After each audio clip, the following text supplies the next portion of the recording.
Bienvenue de l'autre côté du tableau, le podcast qui donne la parole aux maîtres, maîtresses, profs. Bref, à tous ceux qui font l'éducation aujourd'hui. Parce qu'on se souvient encore de la maîtresse grâce à qui on a réussi les divisions, ou bien ce prof qui nous a fait adorer la physique ou le français, alors que franchement c'était vraiment pas gagné. Ici on inverse les rôles et on découvre les coulisses et les souvenirs que eux ont gardés. Je suis Valentine et j'ai toujours baigné dans le monde des profs. Alors en hommage à eux, et surtout pour dévoiler les coulisses d'un métier qui représente bien plus de challenges que l'on peut imaginer, passons de l'autre côté du tableau.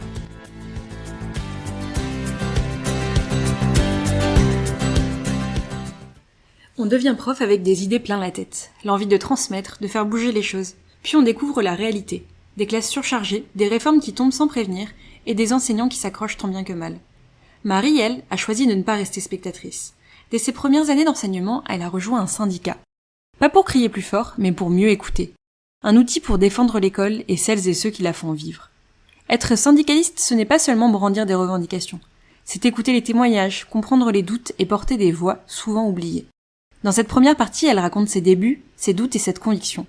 On ne change pas l'école tout seul. Mais ensemble, on peut déjà commencer.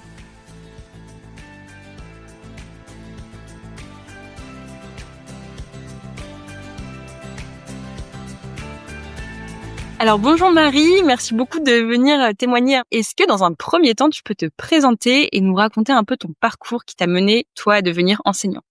Bonjour Valentine, merci de m'avoir proposé de participer à ton podcast. Alors moi, je pense c'est un peu classique. Je suis fille de prof, les deux. Mes parents, ma mère est prof de sport dans les écoles primaires et mon père était instituteur et après il a été conseiller pédagogique. Et puis maintenant il est à la retraite, mais voilà. Donc j'ai toujours baigné dans le milieu de l'éducation. En plus on a habité dans une école parce que mon père a eu un logement de fonction pendant un moment. Plus tous les copains de mes parents qui étaient aussi eux-mêmes instituts ou directeurs et directrices. Voilà, j'ai toujours baigné là-dedans.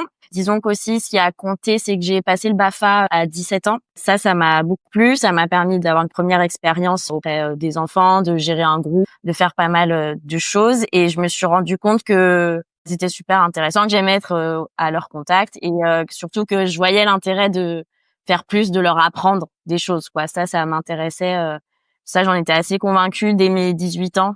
Je savais que ce serait un métier qui me plaisait, puis c'est un peu la facilité parce que c'était un milieu que vraiment, pour le coup, je connaissais sans y être encore. Donc c'est ça, t'avais déjà, par ton parcours, ton entourage, t'étais déjà baigné dans ce milieu, et puis après le BAFA, ça t'a donné encore plus envie de travailler finalement avec des enfants. D'avoir fait de l'animation, ça m'a beaucoup aidé et ça continue de m'aider en classe aujourd'hui. Après, du coup, j'ai fait mes études en fonction de ça parce que je te dis, après la terminale, j'étais quand même partie là-dessus. Le problème, c'est qu'il n'y a pas la formation des profs. Après le bac, pour le moment en tout cas, il n'y a pas un truc direct après le bac pour être professeur des écoles. Donc tu dois faire une licence de ce que tu veux. Et après, c'est en master, le master MEF des métiers de l'éducation et de la formation, que là, on te prépare au concours et au métier. Mais la licence, c'est un peu libre. Donc je m'étais dit, je vais faire licence un peu de n'importe quoi. Donc j'ai fait anglais en L1, L2. Et en fait, en L3, je me suis réorientée en sciences de l'éducation. Parce que les sciences de l'éducation n'existaient pas en L1, L2. C'était une filière que tu intégrais que en L3 dans pas mal de facs. Sachant qu'il y avait quand même dès la L1 et L2 des cours parce que beaucoup de gens qui vont à la fac se prédestinent à être profs. Où il y avait une espèce d'option métier de la formation où j'avais déjà pris ça dès les premières années de la fac. Et après les sciences de l'éducation, ça a vraiment été une révélation pour moi en termes d'études. Ça m'a passionnée.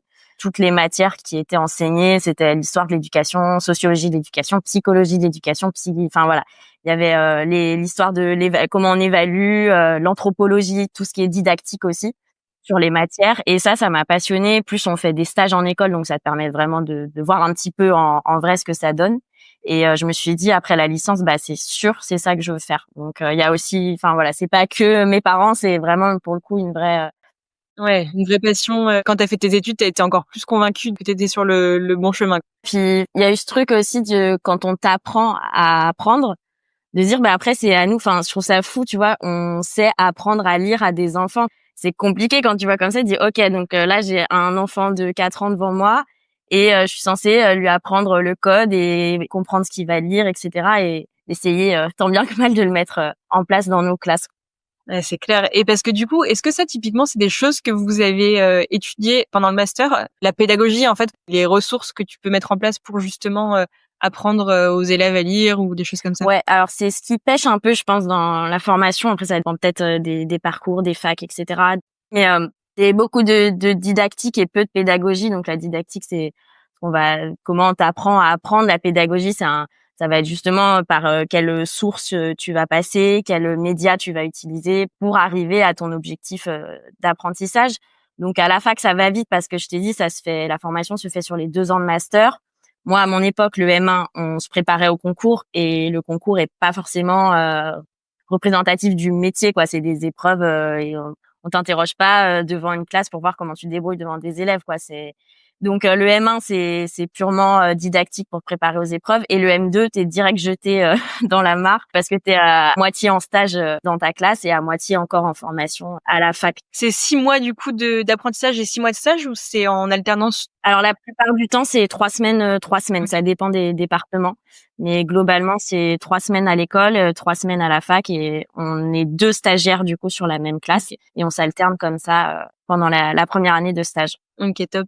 Et est-ce que toi justement, alors déjà ça fait combien de temps là que t'es enseignante et est-ce que tu te souviens un petit peu de ta première expérience en tant que prof, en tant qu'instit?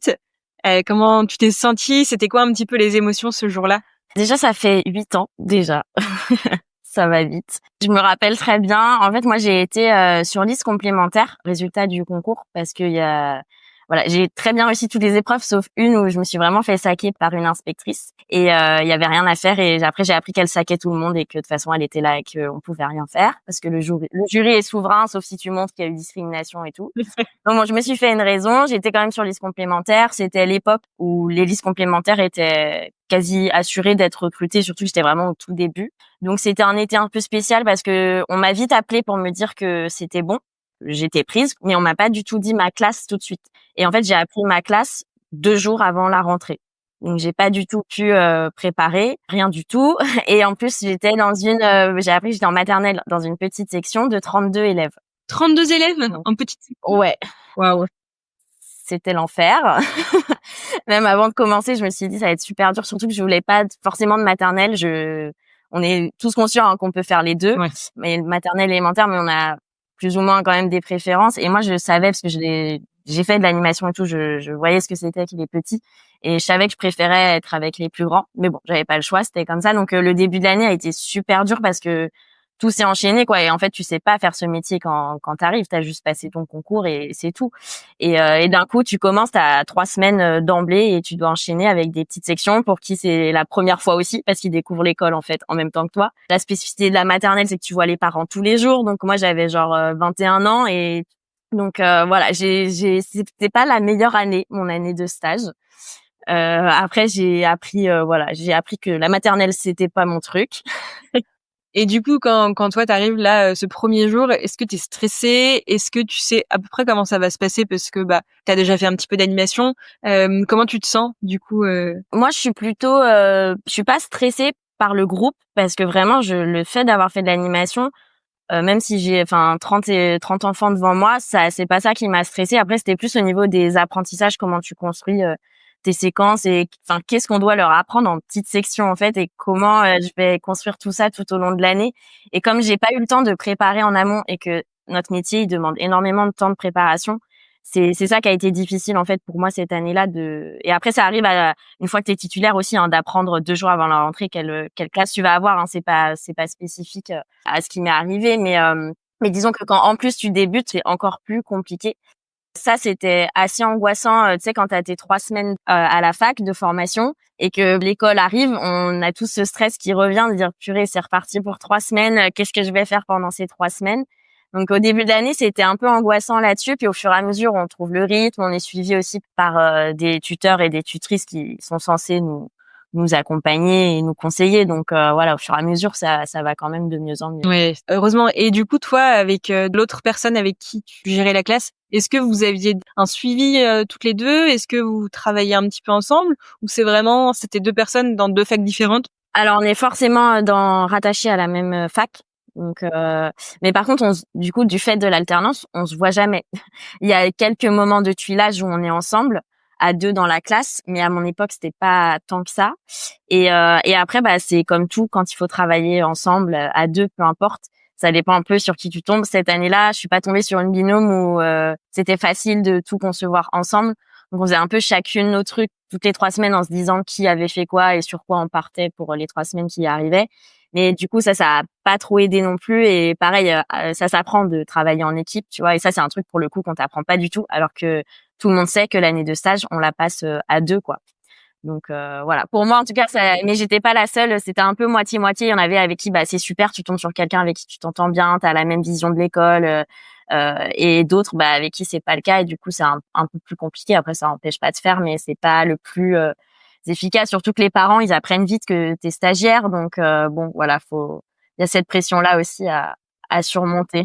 C'est ce que j'allais demander, ouais. Qu'est-ce que tu entends par la même vision de l'école, c'est-à-dire? En fait, dans nos choix, on va choisir un album, par exemple. Maternelle, on lit beaucoup d'albums, de comptines. Peu importe, en fait, le support que tu vas choisir.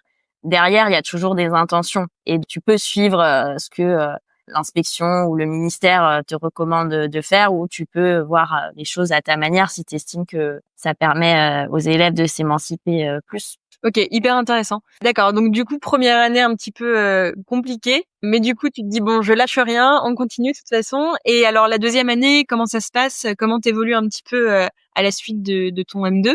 Et bah après, donc j'ai quand même été titularisée, hein, tout s'est bien passé. Et après, j'ai tout de suite fait le choix de devenir remplaçante parce que l'année de stage avait été très dense et stressante. Et je voulais voir d'autres choses, pas avoir la pression. L'avantage d'être remplaçant, c'est qu'il y a plein de trucs que tu fais pas. On va être honnête, hein.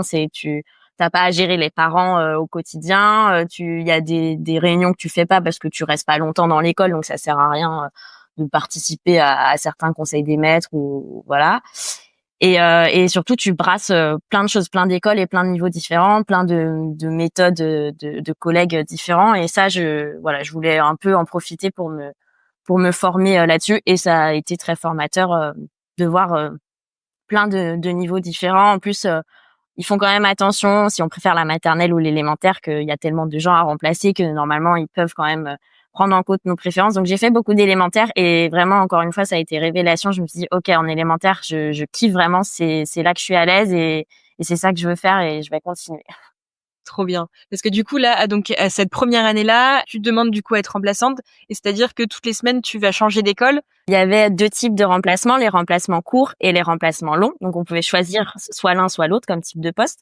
Moi, j'avais choisi les remplacements courts, sauf que la priorité reste au remplacement long. Parce que si l'instit est pas là pendant 3 mois, bah, c'est priorité par rapport à 3 jours. Donc, au début de l'année, à mon époque, ça allait encore. Il y avait de quoi remplacer des petits remplacements. Puis, vers janvier, février, là où tout le monde commence à être malade en même temps, bah, priorité au remplacement long et on était souvent, mine de rien, affectés sur un remplacement jusqu'à la fin de l'année à partir de janvier, février, mars. Voilà. Mais c'était bien aussi de voir une classe plus longtemps. Ce qui est un peu plus compliqué, c'est d'arriver en cours d'année, de débarquer avec une collègue qui a toutes ses habitudes et voilà. Encore une fois, ce que je disais, on fonctionne pas tous pareil. Donc, soit tu te réappropries les choses, soit tu changes tout et tu fais à ta manière. Mais voilà, ça aussi, c'est à force de faire des remplacements que tu apprends à t'adapter. C'est le maître mot, l'adaptation, quand tu remplaces.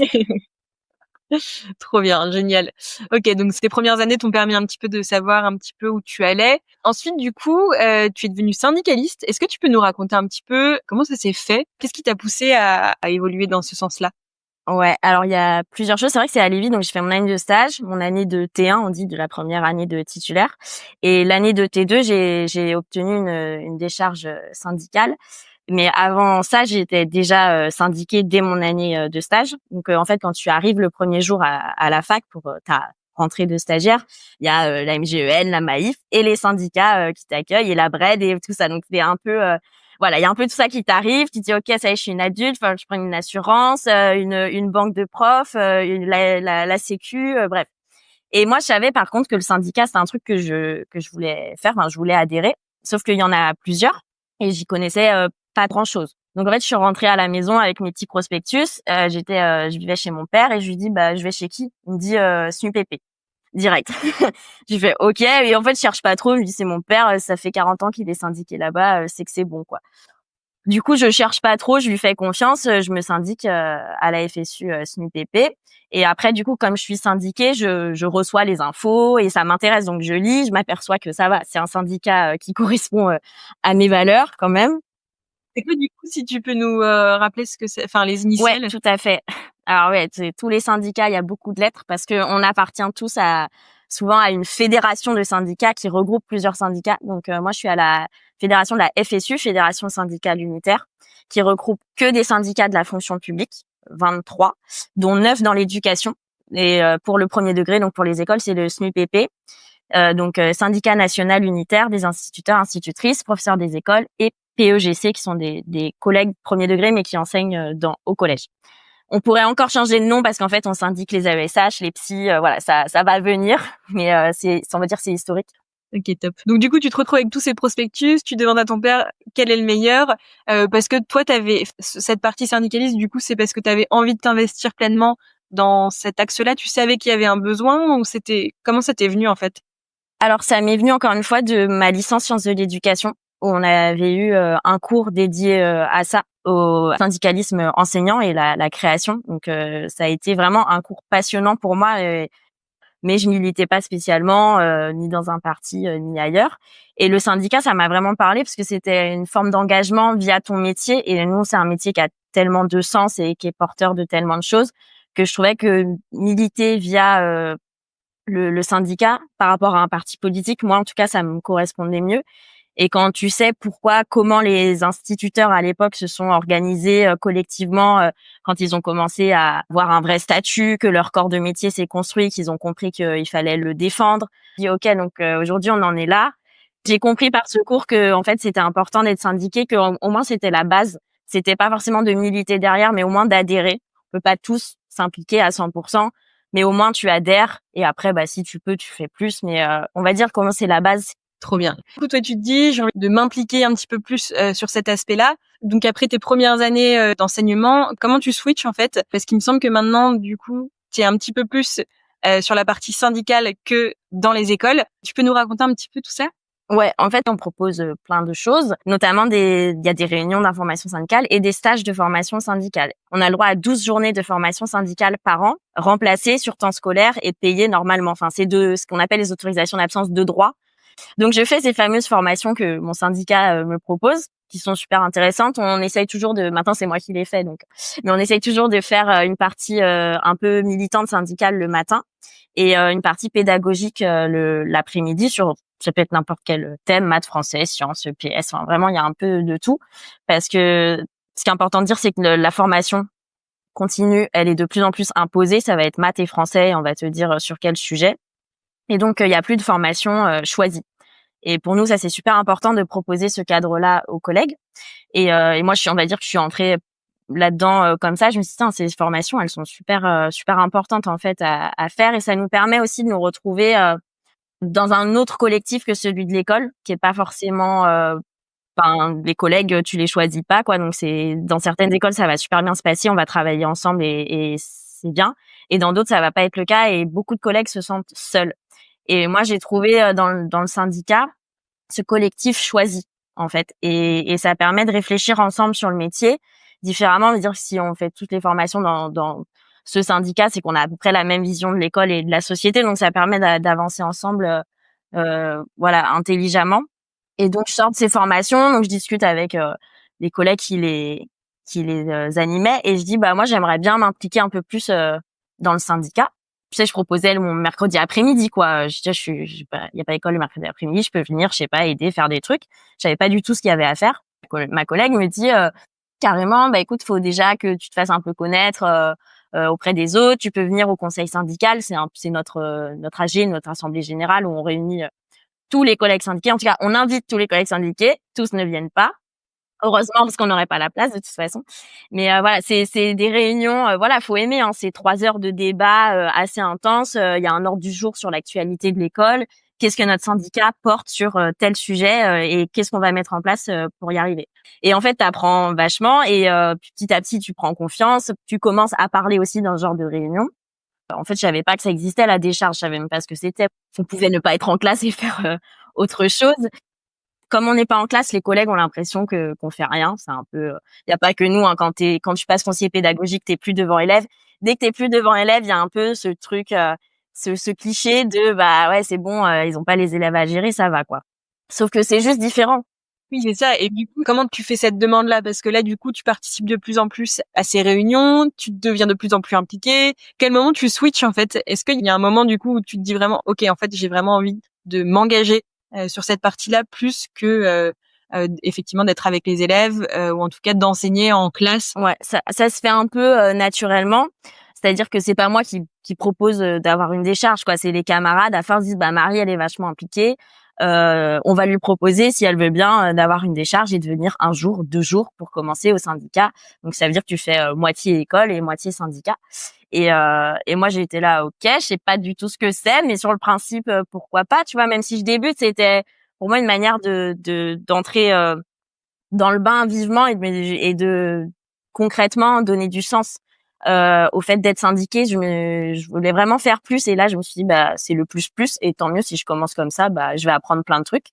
Et donc ça s'est fait un peu naturellement comme ça. On m'a dit bah écoute Marie, t'es impliquée, tu viens à toutes les réunions, les machins, t'es jeune, c'est bien, tu sors de la fac, donc tu vas pouvoir aider aussi les jeunes collègues qui débutent, parce que tu sais, t'as en tête comment la formation initiale se passe, etc.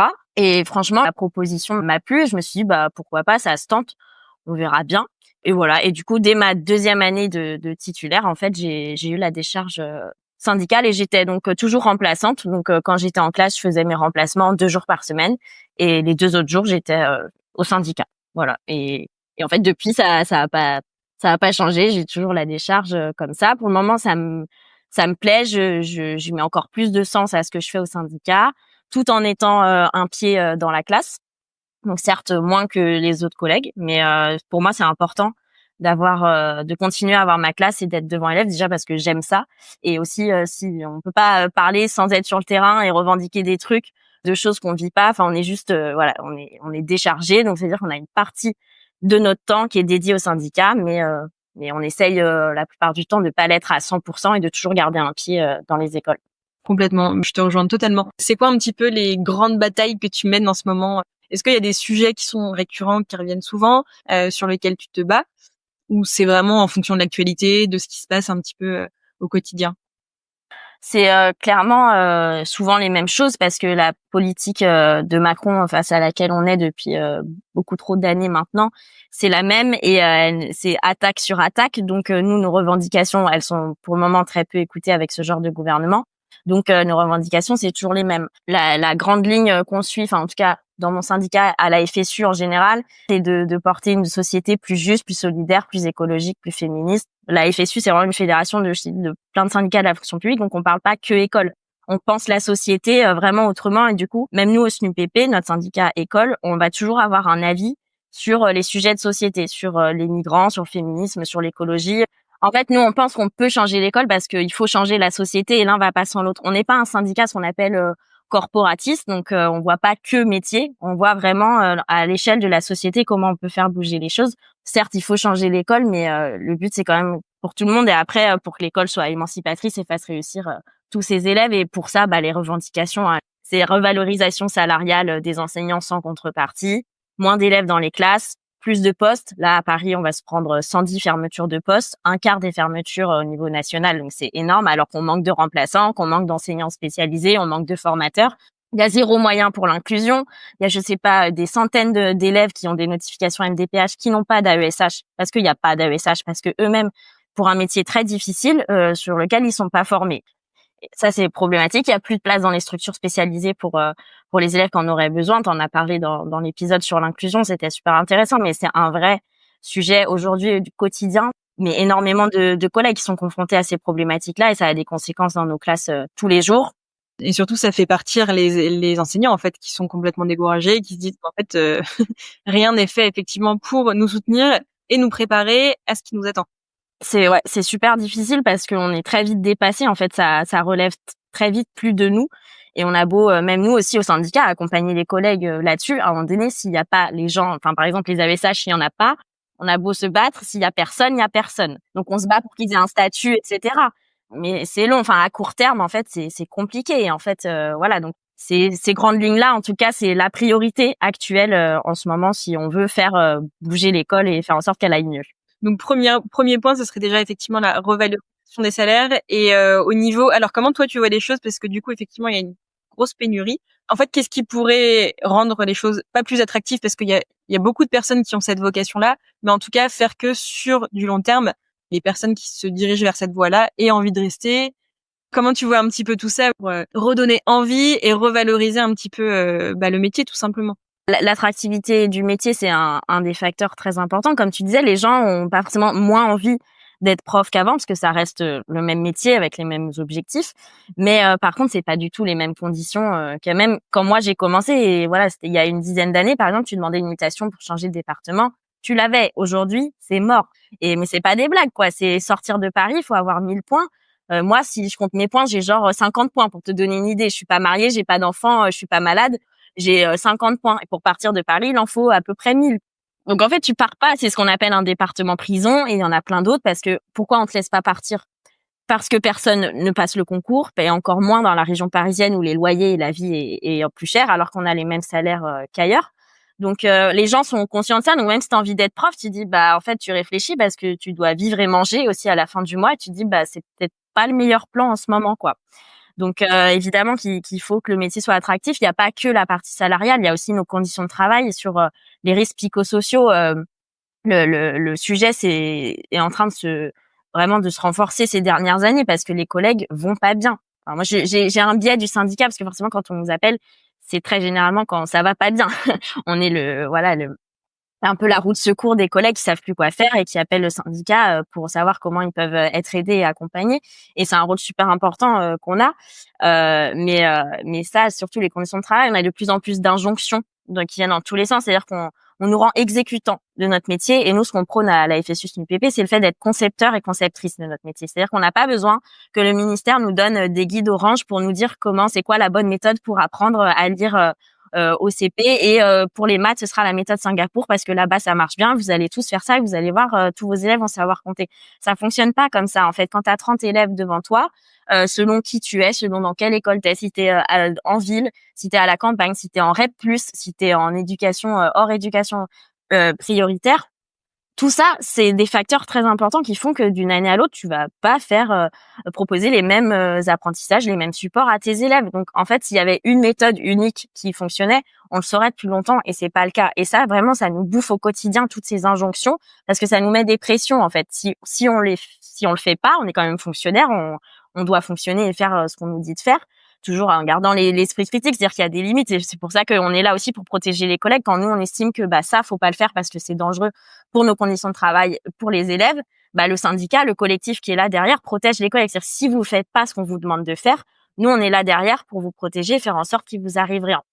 Sachant que quoi qu'il arrive, en tant que fonctionnaire, le statut nous protège énormément quoi qu'il arrive, et quand dans les faits, il peut pas nous arriver grand-chose. Mais ça peut être des pressions au quotidien que tout le monde s'éviterait. Ça peut quand même être un blâme. Voilà, on n'a pas envie d'avoir un blâme dans son dossier administratif. Et voilà. Et donc, en fait, la plupart des collègues, maintenant, ils sont un peu désabusés. Voilà, ils ont plus envie de se battre parce que ça, c'est fatigant, ça demande du temps.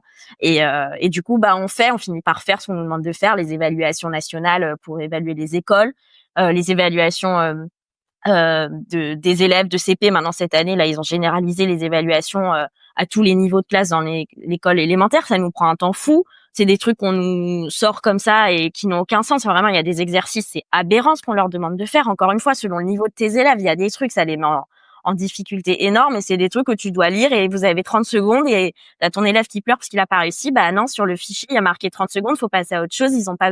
T'as pas le droit de les aider parce que justement, faut les évaluer pour voir comment ils s'en sortent tout seuls. Et voilà, donc nous on essaye de dire boycott de ces évaluations, et ça prend pas forcément, parce que tu t'exposes à la hiérarchie quand tu fais ça. Et est-ce que justement, selon toi, sur des classes que tu maîtrises pas, ou parce que justement t'es jeune enseignante, est-ce que c'est pas plutôt ça aussi, c'est que t'as pas les outils ni les personnes nécessaires entre guillemets pour t'épanouir peut-être un peu, notamment dans les premières années d'enseignement? Ouais, c'est même pas que les premières années. Enfin, je vois au syndicat qui appelle, il y a vraiment de tout. Il y a des collègues en milieu, fin de carrière.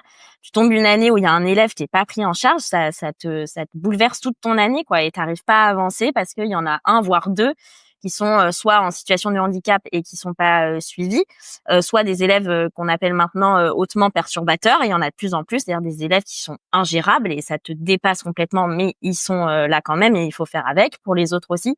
Et ça, c'est des situations clairement auxquelles on n'est pas préparé. Enfin, ça veut dire que il y a quand même de plus en plus d'enseignants qui sont confrontés à devoir manipuler les élèves qui font des crises de colère ou de frustration, qui sont prêts à blesser les autres sans forcément vouloir faire exprès. Mais nous, c'est des situations d'urgence dans lesquelles on se retrouve, on sait pas gérer. On se dit ok, en plus on n'a pas forcément le droit de les toucher, on peut leur faire mal si on les bloque ou quoi.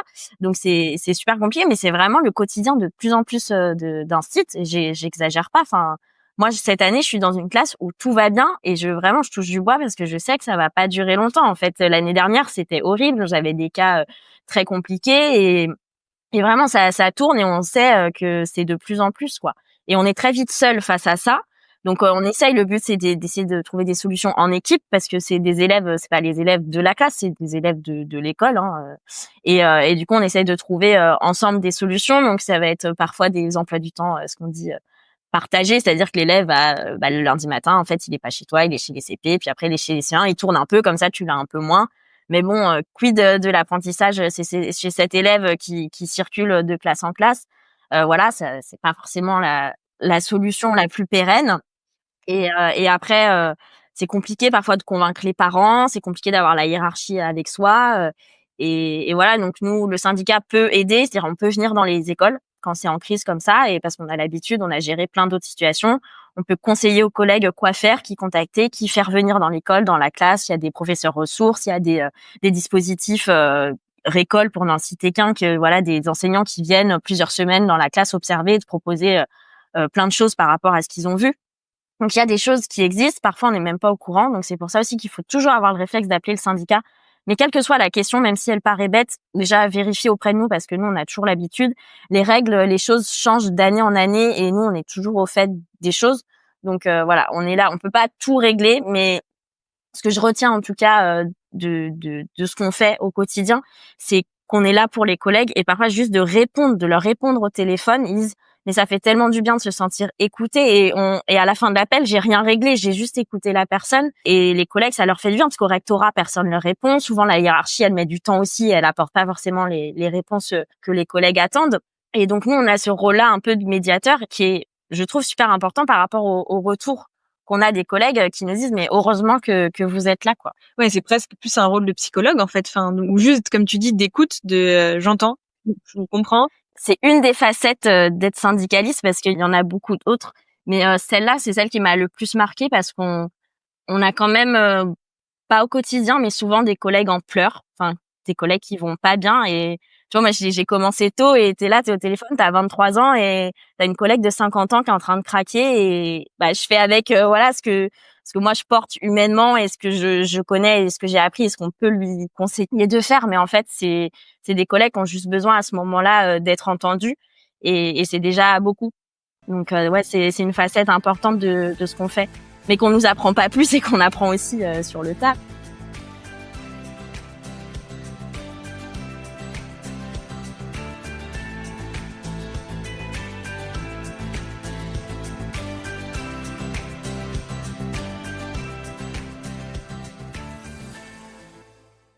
Ce que Marie retient de son engagement syndical, l'écoute. Pas celle qu'on théorise dans les formations, mais celle qu'on apprend sur le terrain, au fil des échanges et des situations complexes. Être là, écouter les autres, comprendre leurs besoins. C'est souvent là que tout commence. Mais ce n'est qu'une facette de son engagement. Dans la seconde partie, on explore ses victoires, son quotidien, entre enseignement et syndicat, parce que derrière chaque lutte, il y a cette même conviction. L'éducation mérite mieux.